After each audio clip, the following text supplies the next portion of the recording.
In my opinion, this cube in general is kind of a mix between the Aofu GTS and the Spark, but I would say it's a little bit more like the Spark when it comes to the stability of the cube, because it does have that same elastic feel and that stronger magnets that the Spark also kind of has.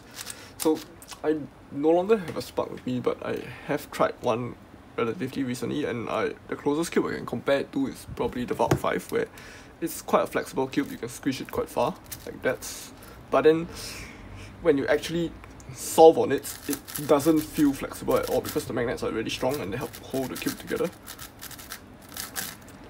So likewise, this cube, in fact, it's even harder to squish this one. The flooring holes are quite big, so you can actually really deform it if you hold it properly, but if you just push it lightly, it actually doesn't deform at all. And when you turn the cube, like it's like just turning the outer layer, or like especially during a 3x3 stage, the inner 5 will really stick together like almost like one solid block, and the cube just basically stays together very well when you do your 3x3 stage, or like your edge pairing where you slice and then take things out and put them back in. Generally, that's the good part of the Yifu that is similar to the Spark, but there's also the bad part which I will go into. So kind of something like that, but I've gotten quite a lot of other worse ones.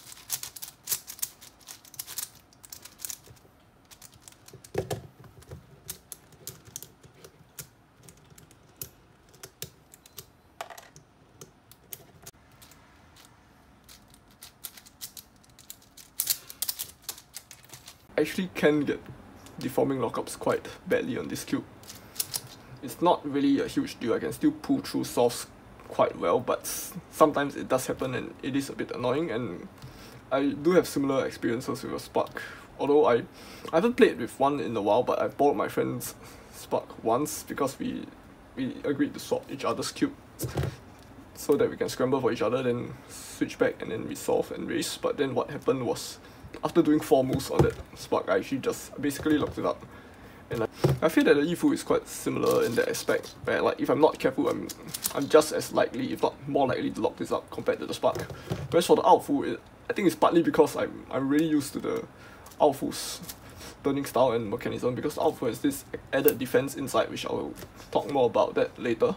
But basically, this cube is impossible to lock up, and my turning style has evolved more or less to suit this cube because I've been using it for quite a while already. And yeah, I would say that this cube is far more stable than this one. Yeah, I also say that this cube also has some Aofu characteristic because it's a mix of the two. So yeah, what it has in common with the Aofu is just the texture and the smoothness. So both of these cubes, like, they seem to be made of more or less a similar material, and they have a similar level of smoothness, and they also have like they go with the more like fast and low friction kind of feel. Whereas like on something like a Qi cube, you can actually, there is a little bit of crunch, and the cube relies on being light in order to be effortless to turn. Whereas on something like the Moi or the YJ cubes, either way, the cube seems to, it has a little bit more weight, and the pieces feel a lot stronger because the plastic is thicker.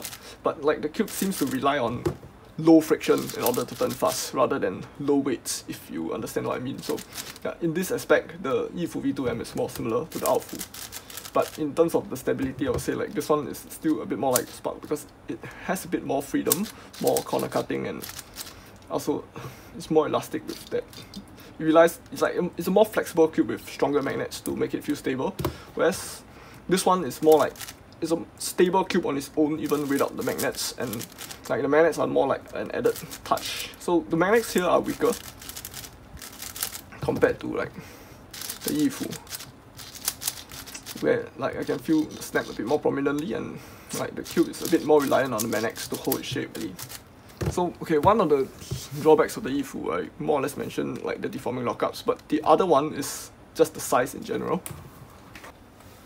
So comparing with the older generation of 7x7s, this is the MS7S, which was my previous main before the Aofu, and is basically the same size. So the older generation of 7x7s basically used a 69mm size with a 12mm outer and 9mm inners, so you can more or less compare this kind of dimensions, which it was good for its time. But then ever since the Aofu, Haze and Spark came out, they sized the cube down and made the outer layer a bit bigger, and this proved to work better already, so in a way the Yifu is kind of one step behind. So just for a comparison between the Yifu and the Aofu, like the Yifu is just a bigger cube in general, but if you want to compare the outer layers only, so I'm going to line up the second line here and compare with the top layer, you can see that the Aofu's outer layer is actually bigger than the Yifu. So in other words, compared to the modern day 7x7, I think this one is kind of outdated by one or two generations or so when it comes to the size proportion. And like the 3x3 stage does take quite a negative hit in that aspect, because you have to move your hands around more and you have a smaller layer to grab. So it is a bit more annoying, but like it's only on the outside where it's similar to an older generation 7x7. Whereas on the inside and in terms of feel and the performance, the whole mechanism, everything, I think it's more like the newer generation in terms of performance.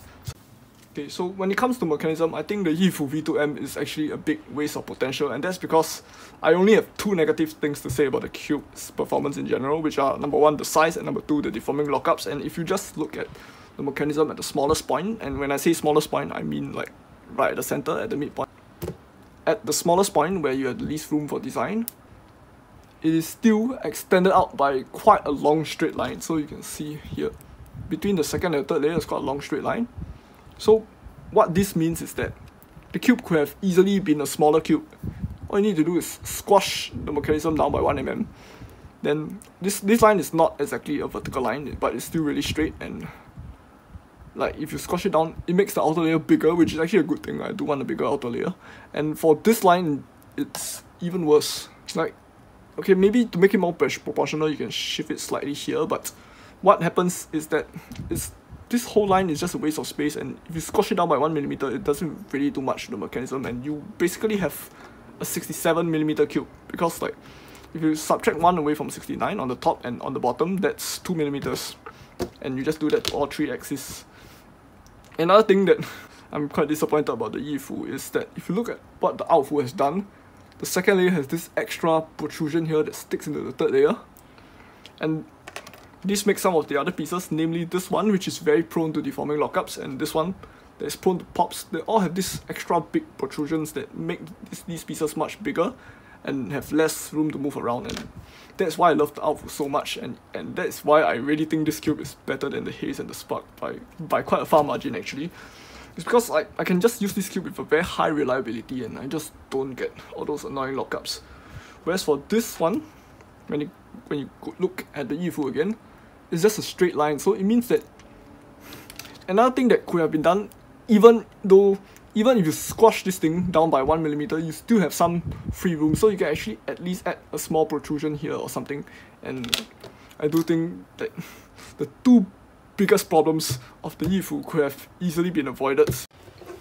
So I think what most people watching this video would be interested to know is, how does this compare to the Little Magic 7? And I would just say that I do prefer this one in pretty much every way, except for the size, because the Little Magic does have the dimension of the Haze 7, which is the modern day design. Other than that, I think this one is better in pretty much every way, because like both this and the Little Magic 7 have that aspect where the outer is faster than the inner layers. So especially if you're a beginner and you're not used to controlling like 5 really low friction and like easy to slide around layers, I think the strong magnets and the tighter feel of the inner layers of both this and the Little Magic do help your 3x3 stage a lot if you're a beginner. But one advantage over the Little Magic is it doesn't make this characteristic super prominent. So with the Little Magic, the outer is fast and nice, and I do enjoy it as per normal, but the second and third layer are just, in my opinion, just really slow, and I really dislike the cube quite a lot because of that, and I was not motivated to use it at all. So I actually don't even know what I average with the Little Magic 7 because of how few solves I've done on it. But for this one, I've done enough solves to know that I at least average 350, which is similar to what I would probably get on the Spark. But for the Aofu, I think that's quite at least 20 seconds faster or something. Yeah, but other than that, I think this one would probably just top the Little Magic.